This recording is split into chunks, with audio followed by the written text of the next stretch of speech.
Hey all.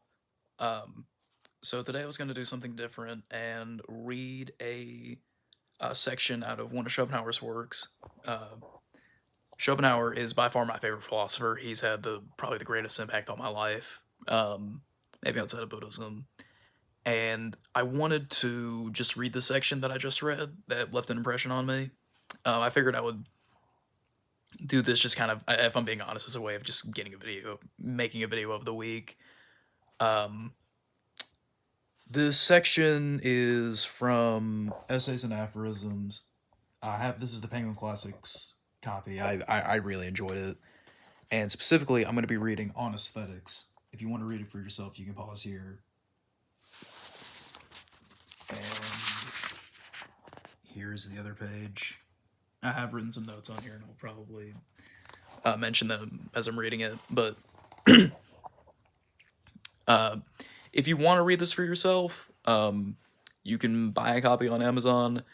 And if you want to not pay for it, which I would not blame you for, look up Essays and Aphorisms, file type, :PDF, and you'll probably be able to find it for free if I'm being honest.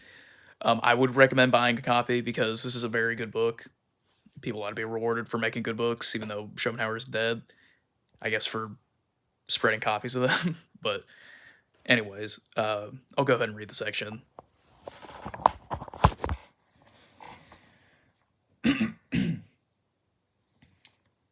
On aesthetics. Number 1. The intrinsic problem of metaphysics of the beautiful can be stated very simply. How is it possible for us to take pleasure in an object when this object has no kind of connection with our desires? For we all feel that pleasure in a thing can really arise only from its relation to our will, or as we like to put it, our aims. So the pleasure divorced from a stimulation of the will seems to be a contradiction. Yet it is quite obvious that the beautiful as such excites pleasure in us without having any kind of connection with our personal desires, that is to say, our will. My solution to this problem has been that in the beautiful we always perceive the intrinsic and primary forms of animate and inanimate nature, that is to say, Plato's ideas thereof, and that this perception stipulates the existence of its essential correlative, the will-less subject of knowledge, i.e., a pure intelligence without aims or intentions.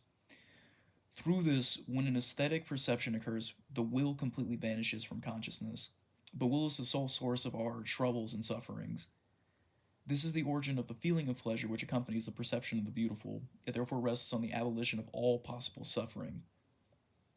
If it should be objected that the possibility of pleasure would then also have to be abolished, one should remember that, as I have demonstrated, happiness, gratification, is of a negative nature, namely the cessation of suffering, pain, on the other hand, positive.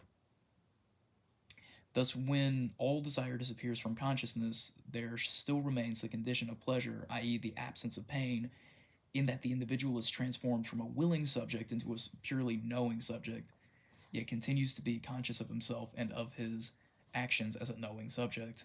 As we know, the world as will is the primary ordine prior, and the world as idea the secondary world ordine posterior. The former is the world of desire, and consequently that of pain and thousandfold misery. The latter, however, is in itself intrinsically painless. In addition, it contains a remarkable spectacle, altogether significant at the very least entertaining. Enjoyment of the spectacle constitutes aesthetic pleasure. A relevant quote from a scientist who was influenced by Schopenhauer, even if only slightly, is from Einstein. That is, there's something deeply hidden behind all things, which is the subject of all art and science.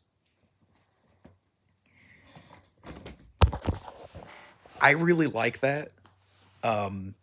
It's really beautiful, in my opinion. Like, you know, really it is like, actually, no, I'm not gonna say anything. No, it's great. Bye all.